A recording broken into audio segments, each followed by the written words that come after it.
Hello everyone, welcome to another live Voice Essentials Hangout. I hope you are all having a fabulous time wherever you are. We are well into our Monday here in Brisbane, Australia. It's just gone 1 p.m. because that's when we hang out here live every week, every Monday, Australian Eastern Standard Time that is. And of course, you are almost certainly in some other part of the world. I hope you are safe. I hope you are healthy. I hope you are in good voice. Today, we're going to be talking about what does it feel like to sing, to have a great singing voice. What should I be looking for? Because I actually got an email, from one of my subscribers, and I think this person's a lady. If not, I'm so sorry.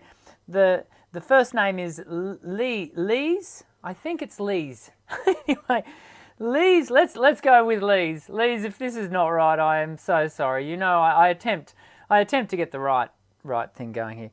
Lise writes, can you possibly recommend a book or article that gives lengthy, even rapturous descriptions of how it feels both emotionally and bodily when one is singing with everything in place physiologically, including the breath? Now, she then goes on to write, for a period of about a year and a half, I had the ability to sing like this, but it was long ago. I remember mostly that phrasing felt exquisitely rhythmic, air felt limitless, and my mouth felt relaxed and consistently full. You know what? I think we all want for our voice to feel like what Lee's just described to us, to have a sense of just free-flowing voice.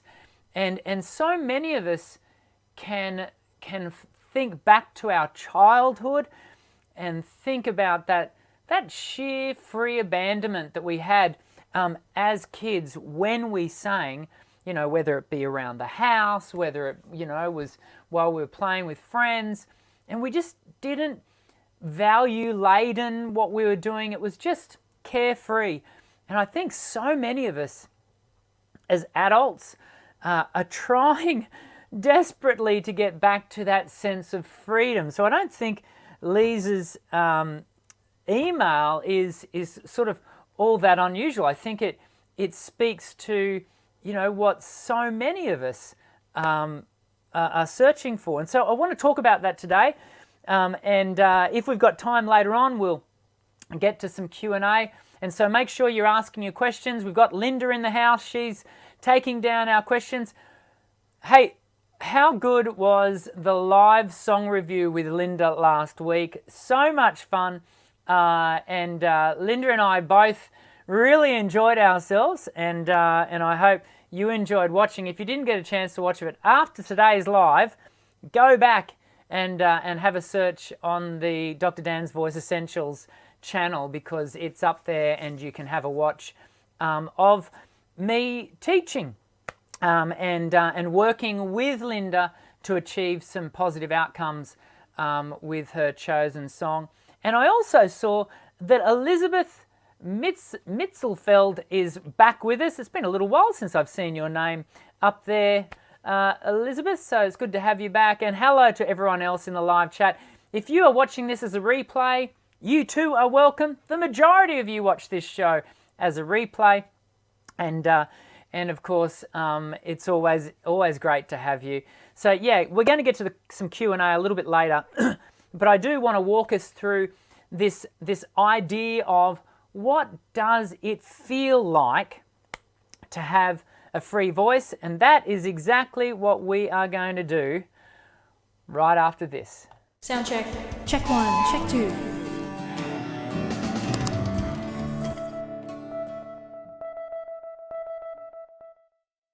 Okay, so, there's actually, because I actually replied to Lee saying, hey, thanks for your email.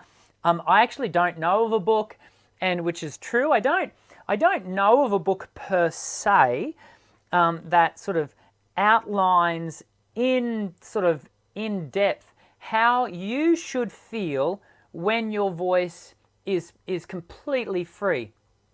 However, the more I sort of sat with this, and because I actually replied to Lise and said, hey, I don't know of a book that specifically outlines this, but let's do a live show on it. And so that's what we're doing today.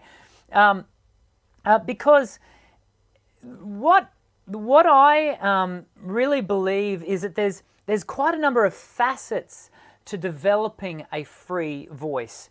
And they have psychological and emotional benefits. And in fact, if you have a look here, this is actually a lesson sheet. This is Voice Essentials Exercise 1 lesson sheet. And every student of mine who comes here privately receives a lesson sheet. And in fact, you can receive a lesson sheet if you, well, hang on a second, let me show you. If you were to grab this, one of my Voice Essentials exercise CDs, 1, 2, and 3. In fact, you can grab it as a bundle.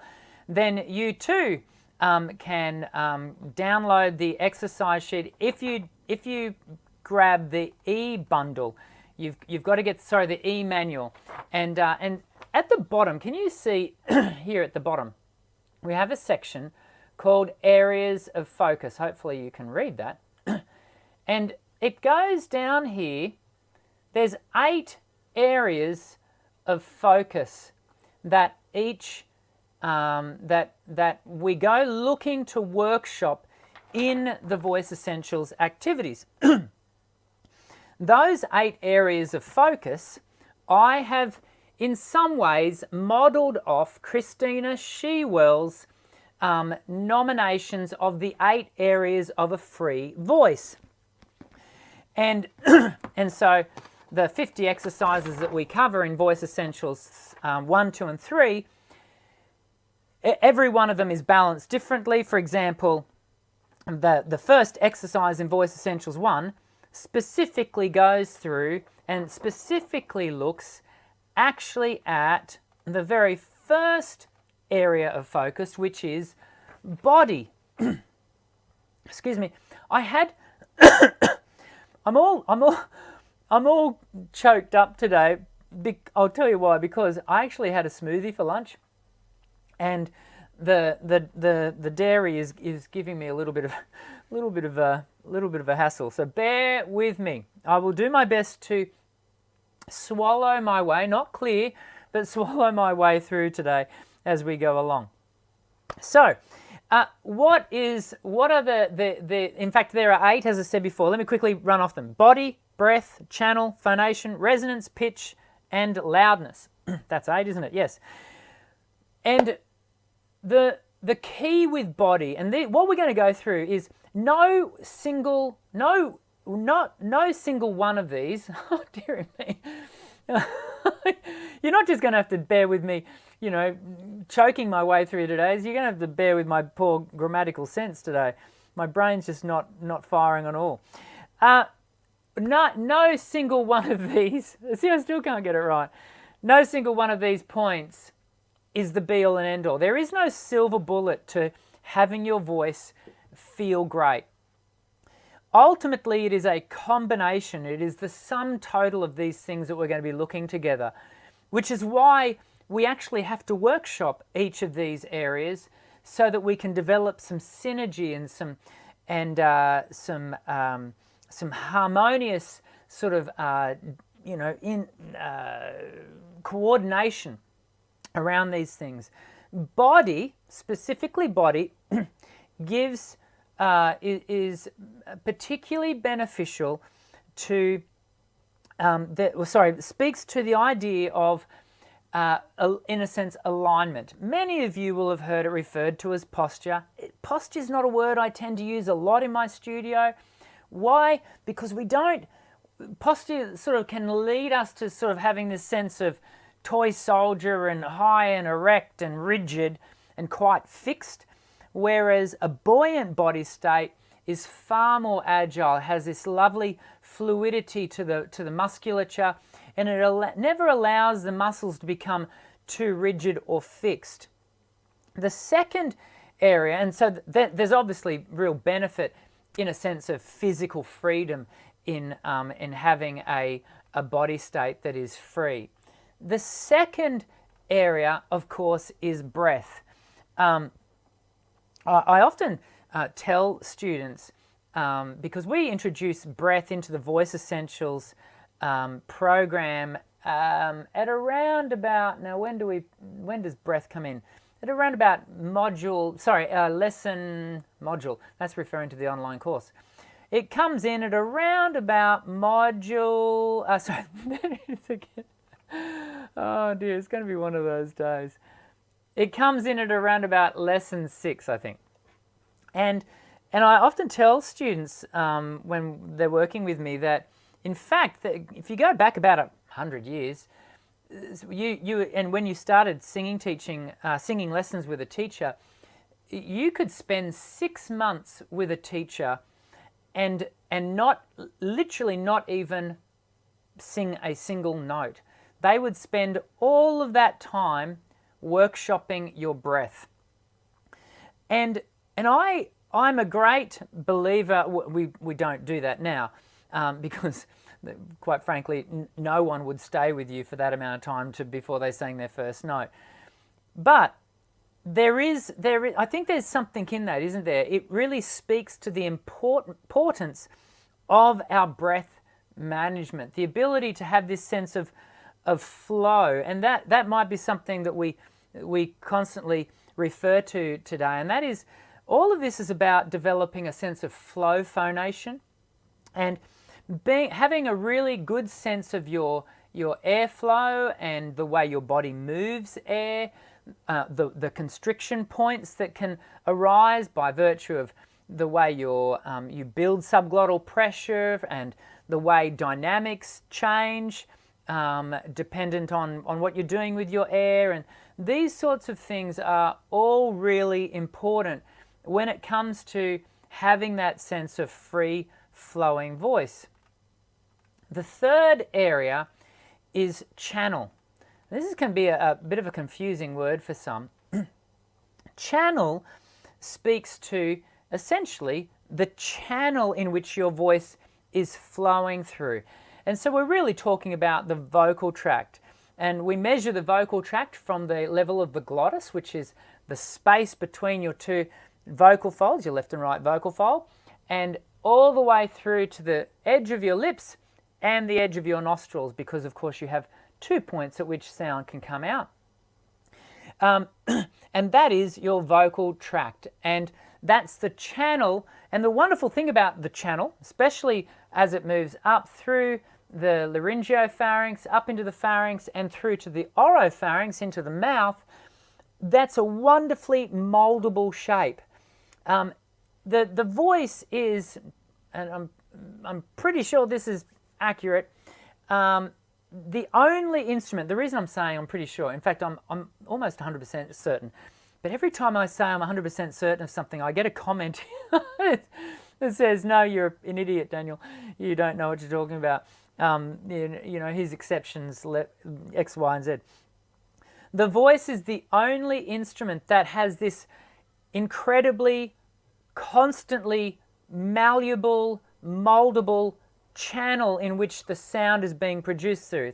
So if you think, for example, of a trumpet, you know, it's going through these coils of brass and past valves, but it's fixed. And you certainly can do things with the little thing on the I'm not a trumpet player, but the mutes on the end and those sorts of things, you can get all sorts of effects by changing that shape a little. But nonetheless, it's a fixed, rigid shape. We do have a rigid, in many respects, a rigid shape that we do pass some of our sound through, and that is the nasal cavity. But everything else, your jaw, your tongue, your pharyngeal wall, the soft palate, your lips, they're all working through this multiplicity of variability, and the combinations are endless. and they are so unique to you. And these are all the areas that we've got to have good management of and good control of. And it's because of this high level of variability of the human voice that, learning to sing is a thing. We are all born singers. And you've heard me talk many times here on the channel about that. We are all born to sing. It is the human birthright of every human being to express themselves with sung sound. That doesn't mean that we're all born with the ability to do it well or to a professional standard, but we can acquire those skills with good instruction.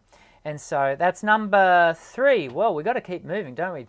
Okay, number 4 is phonation.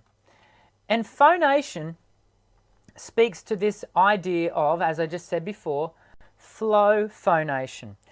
Having the ability to have your air move through the vocal tract, the channel, with ease and without being encumbered by tension and tightness. And that's kind of, in many respects, putting those first 4 together, the first 3, body, breath, and channel, putting them together in a manner that has this wonderfully synergetic, coordinated flow. Flow phonation is something that we do our best to orientate singers to as an habitual standard of voicing that then you make choices on top of. We make stylistic choices, whether, for example, distorted sounds and breathy sounds. All of these vocal effects that we choose to implement, we really want to be able to be placing those on top of a voice that has a sense of flow in the phonation. The number 5 is we then want to have the ability to shape the resonance. And shaping resonance is in many respects, it's partly to do with shaping your vocal signature. What is your sound? And resonance kind of speaks to that sense of breathiness, so it can speak to the general sense of tone, where your tongue is placed. All of these things are about that sort of shaping of resonance, and whether you have bright hues of color or dark hues of color. It very much empowers, when we develop our capacity for managing our resonance, that in turn empowers our storytelling as singers, because as singers we paint pictures for people, audible pictures, or people are listening to the narrative of our song, but if you were to paint a picture just using one color, then it would become quite dull quite quickly. Whereas if you've got a palette of colors, excuse the pun, if you've got a palette of colors, then you're able to paint a far more engaging and interesting picture for your audience audibly. And so resonance is a really important aspect of that, and it's also, as I said, an important aspect of your vocal signature. Number 6, this is the one we always get carried away with, and that is pitch. So many of us, and I completely understand this, so many of us actually want to go straight to pitch. Notice it doesn't come in until number 6. Not that these are really ordered in any specific order, but I certainly didn't order it as number 1.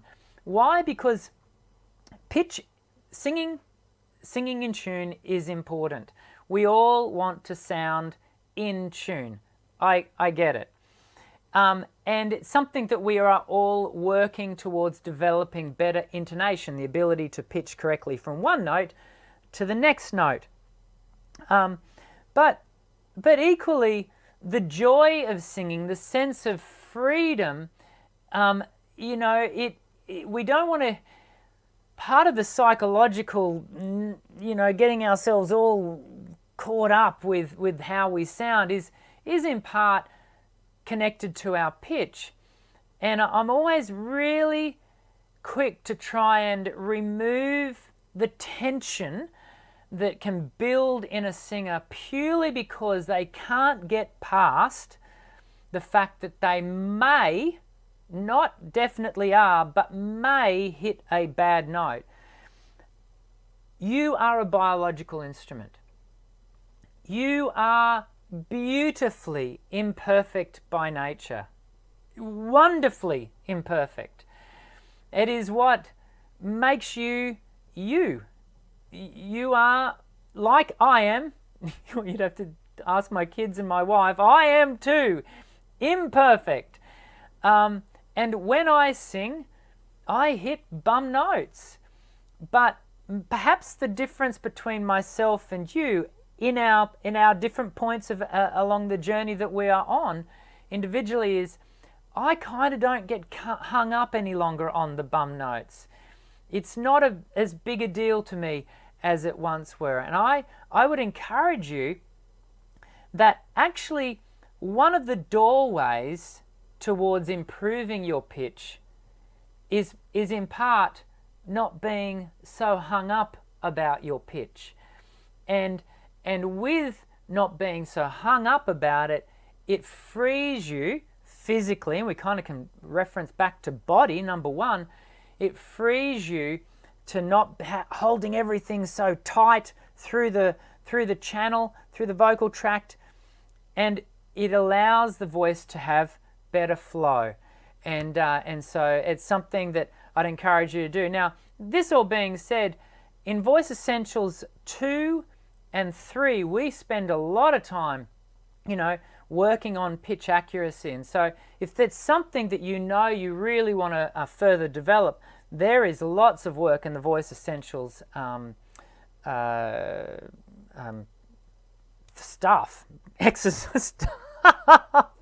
exercises, but don't get hung up on it. Please don't get hung up on it. Loudness. A lot of us, loudness is a funny thing. Loudness doesn't only speak to them. At the moment you see the word loudness, you immediately think, well, I certainly immediately think loud. Yeah, but in fact, another word for it might be dynamics. And dynamics being soft and loud, or the ability to move across a dynamic spectral range, going from soft to loud to soft again. And again, there are exercises on this in the Voice Essentials suite of activities. But loudness is in part about, once again, flow phonation, learning to obtain variance in your volume, not by effort, but by energy shifts. And again, this speaks back into number 5, which is resonance. And that is much of our volume, when we become skillful in our singing, from a technical standpoint, much of our volume can be gained purely from EQ changes. And so things like twang enable the sound to get spectral boosts in the around about the 2.8 to 3.2. It sits around there. Space 2.8 to 3.2 kilohertz, and around that space we get a bump, and the ears tune to that, and we have this perceived volume development. And so volume, we've got to make sure we're not achieving our volume just by sheer effort and grunt, because that might lead to, it almost certainly will lead to less efficiency, higher levels of wear and tear, fatigue goes up, and stamina really suffers. So loudness is something that we need to work on. And the final area, once we've got that all working like we would like to have it working, and so we've been working on our body, our breath, our channel, the phonation, the resonance, pitch, loudness, It all then has to be formed into words, lyrics. And when we articulate, and this is one of the things that separates human beings from the rest of the animal kingdom, is our ability to communicate with clearly articulated language. And of course, this once again speaks back into the idea of channel, the vocal tract, and how we use our tongue and our hard and soft palate, our teeth, our jaw to manage that articulation. Because at the end of the day, and for those of you who watch this show regularly, you've heard me say this countless times. Great singing is not about perfect notes. Great singing is about communication, clear communication with your audience, delivering a message, whether that be a message of hope, a message of comfort, a message of confrontation, a message of thought provocation.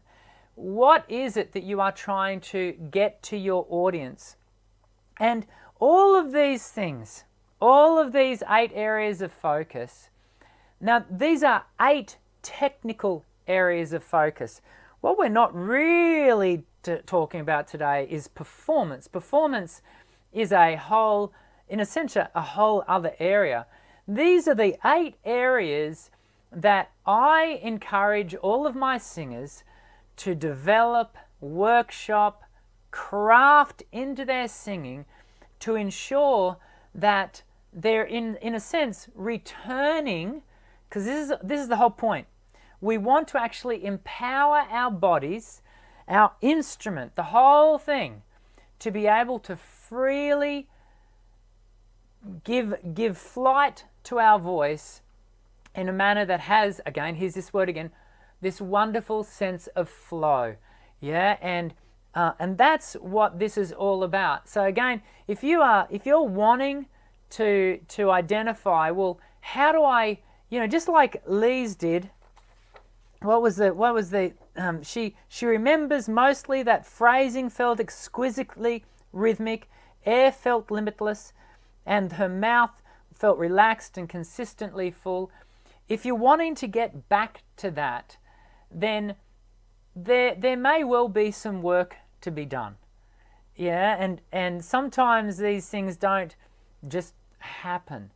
As we journey from childhood, where we were blissfully ignorant, and we take on the social awareness and our consciousness of what other people might think about us, because we know that we've been thinking about them in similar ways, and so in some respects, and we've spoken about this before on the channel, in many respects we're kind of judging others as we've already been judging. We're judging ourselves as we've already been judging others, and that's something that we've talked about in the past. But it is about, as we travel into and journey into adulthood, it's about this idea of being able to get back to the simple freedom, the abandonment of our singing. But we can't. Here's the hard thing: you can't just unplug life's experiences. You can't suddenly become childlike again, even though that's kind of in part what we've got to learn to be, with all of the technical facilities in place. The final thing I just wanted to say about this, and Lise, if you've had a chance to watch this, I hope this has been helpful. And if you're watching right now, I'd love you to leave a thumbs up on the video if you too have found it helpful. Is one of the reasons, Lise, I think that you can't find a book written on this per se is, in all honesty, if it were, it would have to be autobiographical, because we all feel and experience our sound in unique ways.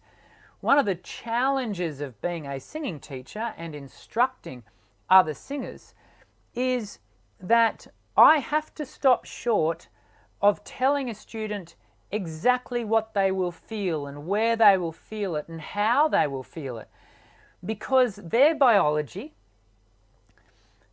combined with their life's experiences, emotionally, relationally, musically, are so unique to my own.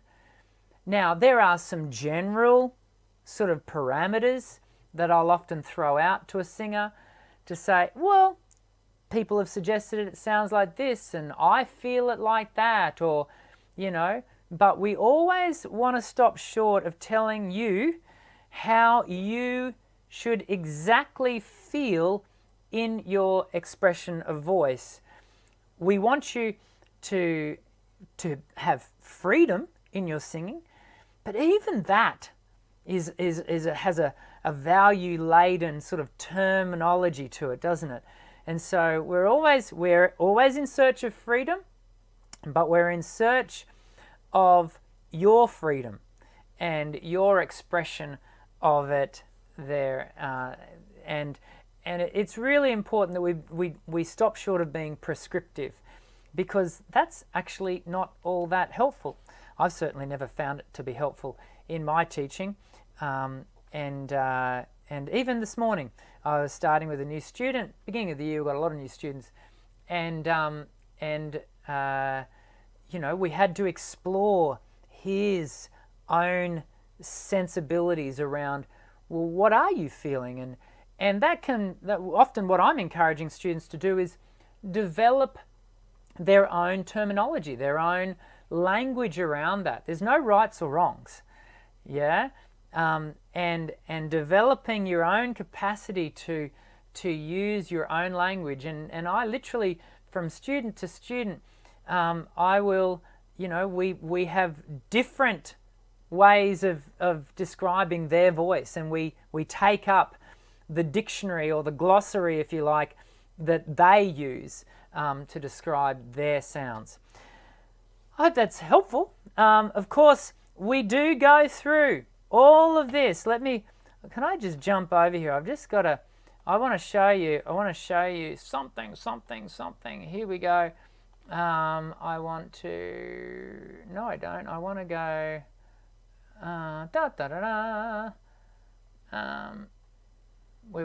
let's see if it'll do it for me. I don't think this is going to work. We'll see. No, see, it didn't work. Why doesn't that work? I don't know. That's weird. Anywho, that's supposed to be a video. Can you believe that's supposed to be a video? I don't know. All of those 8 areas. Dear me. All of the, just as well I'm not in retail any longer. I did a stint of retail, believe it or not, way back in my 20s. I did a stint of retail. Let's just say I wasn't the highest seller in the group. I think I was a little bit too honest for people. All of these things, these 8 areas, are included, and we cover all 8 areas across the 50 exercises in the Voice Essentials series. There are links down below in the description section, in the show notes of the video, that'll take you to the right places if you decide you want to grab those. So many of you already have those exercises and have gained so much from them. So, I think we should do some Q&A. What do you reckon? I think we should. If only to move me on.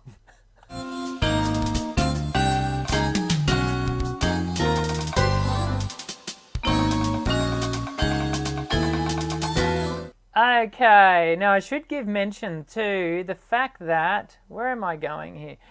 I should give mention to the fact that last week during the live song review with Linda, I said that this week we were going to have Dr. Shannon Coates on. I was wrong. We were never going to have Dr. Shannon Coates this week. We were always going to have her next week. So don't miss that. We're going to have Dr. Shannon Coates come join us. She is a blast. She's a Canadian singing teacher, really highly regarded worldwide, and she's been on the show before. She's a good friend, and we're going to have a lot of fun together. So make sure you tune in next week. To tune in, do not forget to subscribe, hit the bell icon so that you always receive the notifications for when we go live. But of course, we do it every Monday, 1 p.m. Australian Eastern Standard Time. Let's get down to some questions. The Life of Me has asked, I have big tonsils, and didn't know. I have big tonsils and my throat always seems to hurt. Even when I'm not pushing or straining, would it be a good idea to get them removed? Let's unpack this. Having big tonsils does not automatically mean, so there's a presumption built into your statement there, Life of Me. Having big tonsils does not necessarily mean that they're the cause of your throat always hurting.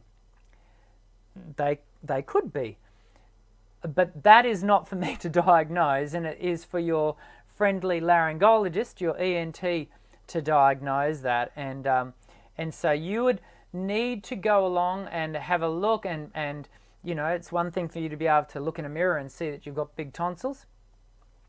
It's another thing entirely for you to have an ENT diagnose that they need to be removed because they're causing constant sore throats and what have you.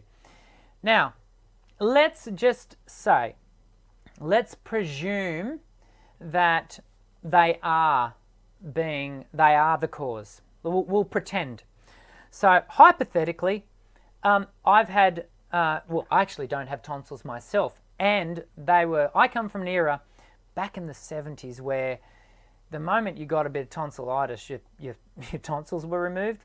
So at the age of, I think it was about 3 or 4, I had mine whipped out. So I don't really remember what it is to have tonsils. And I've had students over the years, adult students, who have come to that decision point of, should I get the tonsils removed? Should I not? It's causing me issues. Bar none that I can recall, having them removed has always been a positive thing. There are risks involved, particularly if the nerve ending that manages the soft palate is nicked or cut in the process of the removal of the tonsil. This would be a risk that would be your surgeon would definitely go through with you as a part of your consultation before having them removed. But that being said, it's such a standardized procedure these days. It's really an ENT's bread and butter at a surgical level, and most people find that it's pretty straightforward. Now, the next question that's often asked around tonsils is, will it change my sound? And it's a really reasonable question, because you think, oh, okay, I've got these big bulbous things in the back of my throat that the sound is having to resonate around. In removing them, I'm obviously going to change the shape of my space. The interesting thing is that in general, the only perceived change is experienced by the singer themselves. There is an audible change by virtue of the internal audibility of the voice. Most, and even then, some singers report that they don't experience any change. They can't hear any difference. And audiences, and for example, me as the singing teacher, when the student walks in after having had the surgery and they've healed and they've come back for lessons, I can't detect any significant change in the voice.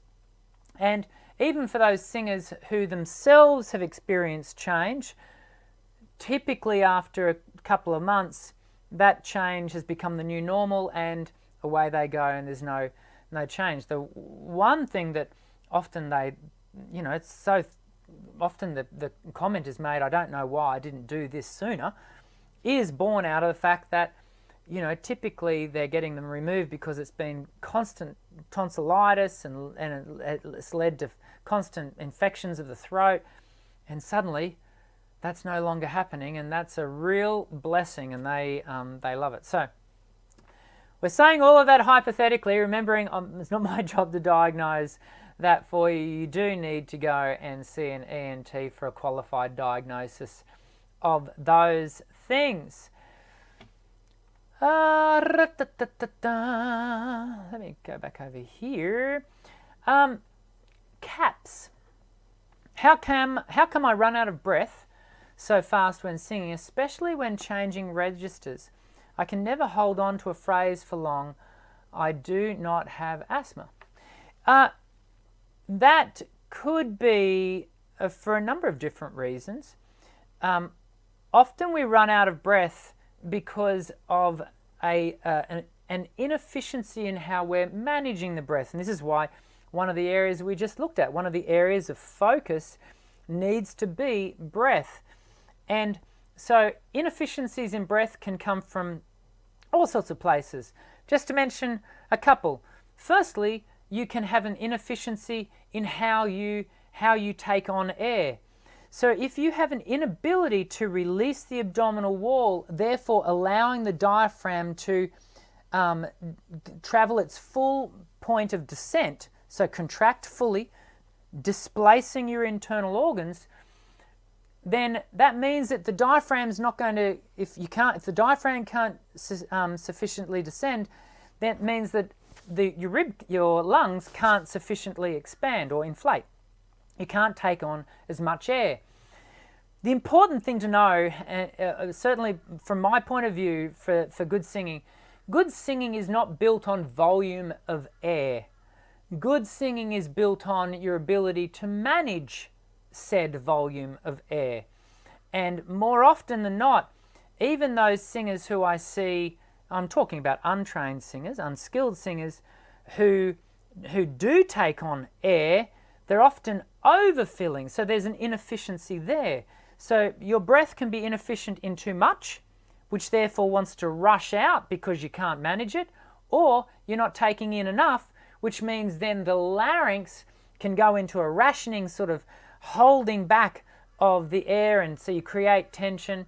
So that's one area. The other area can be that your adduction, the closure of your vocal folds, can leave a sort of a leakage of air. And so if your voice is given to being breathy, then you're obviously leaking air, and that's often through a small chink in the back third of the vocal folds. And I do have a video on this very subject. You might want to jump over to the channel and search. I think it's titled something like Sing with Less Breath, or it might even be Complete Vocal. Anyway, I can't remember. I would have to go and look at it. I do know there's a video there about full vocal fold closure. Do yourself a favour, go and scroll through the 450 videos that are on the channel, and you'll find it. So all of those things can lead to running out of breath more easily. There's a couple of great exercises on Voice Essentials 1 that deal specifically with you learning to manage. Notice I never use the word control. Some singing teachers do, and they explain it, and that's all good. I don't use the term breath control, because for me, again, it sort of conjures up this idea of rigid, sort of fixed. I'm more about breath management and having that sense of flow and fluidity. Shrekster, I have trouble with the nasality of my voice. How do I keep it out of my voice constantly while I sing? Nasality often comes from a lazy, soft palate, and so a lot of our sound is being directed into our nasal cavity. Exercise 2 in the Voice Essentials suite of exercises is about encouraging that shaping and that lifting of the soft palate to be able to reduce that sense of nasality. And then we get into twang, and some people do mistake twang for nasality. We've talked many times here on the channel about the differences. Twang is not nasality. They're two different things. The wonderful thing about twang, it can be shaped, it can be molded, because you can direct twang, the clear focused resonance of twang, through the mouth, which is fully moldable, whereas nasality is through the nasal cavity, and it's traveling through a fixed course. So hopefully that's helpful for you, Shrekster. Haley Zwart, you're a new name, Haley, to me. What is the best exercise before singing? You can, I've actually got one of my older videos talks about a full body warm-up. And, you know, we are a complete instrument, Haley, and it's a great question, because often we as singers, we do fall into the trap of sort of orientating to here, you know, getting this ready, whereas in fact we do need to prepare the entire instrument.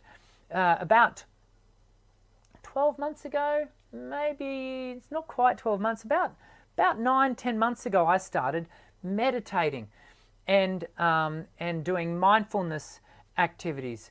I think, and in fact I know of a number of teachers who, as a part of their lessons, do meditation and mindfulness exercises with their students. I don't feel a need to do that in my studio. However, I think there's a lot of value in preparing your mind state, which in turn helps you to prepare the body and have it ready with a sense of ease and comfort. And so that can be certainly something you might like to consider doing, Haley, before you sing. And as I said, that whole other video goes into it in quite a bit of depth. We're going to draw a line under it for today. I think because we've nearly gone 50 minutes, and so I think that's probably enough for us.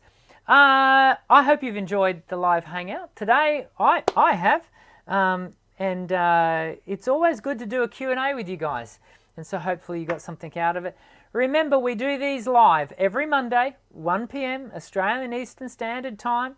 Next week, we've got one of our international guests. We have so many good people on this show, and Dr. Shannon Coates is one of those, and the reason I'm having her back is because she is tremendous. She's a lot of fun, so make sure you tune in next week and have a watch. We are going to be talking about... What are we going to be talking? I can't remember. Hang on a second. I'll tell you, because it's so cool. It is cool. Let me tell you if I've written it down. I haven't written it down. I think we're talking about singer's lingo. I think that's what it is. We're talking about, because you guys experience it here online, right? Even as we've been talking today, I've had to sort of double up on my terminology, and so it's so confusing. And so we're gonna. Hopefully we don't muddy the waters even more so next week. We'll do our best not to. Even if we do, it'll be a barrel of laughs, I can assure you that. So make sure you tune in. Join me next week. Don't forget to hit the thumbs up button if you've enjoyed today's video. Subscribe if you haven't already. And also hit the bell icon, and that way you'll get the reminder, you'll get the notification to remind you. And hey, if you don't already own Voice Essentials 1, 2, and 3, grab it. It'll be, and it's $100, 100 Australian bucks, which is, I think, American. It's like, like $80. Not even that these days. In fact, I think currently it's less than $70 American. It is such a small monetary investment into your voice that will garner massive technical benefits as you cover all 8 areas of focus technically around your voice. And I believe me that there have been thousands of singers worldwide who have engaged in these exercises, and so many of them are now singing with greater sense of freedom and ease, all the things that Lise was looking for in her email. I really hope that you'll do that. In the meantime, I hope you have a great week. For those of you in the Northern Hemisphere, I hope you have a great sleep, and I look forward to seeing you again soon. I'm Dr. Dan. Sing well.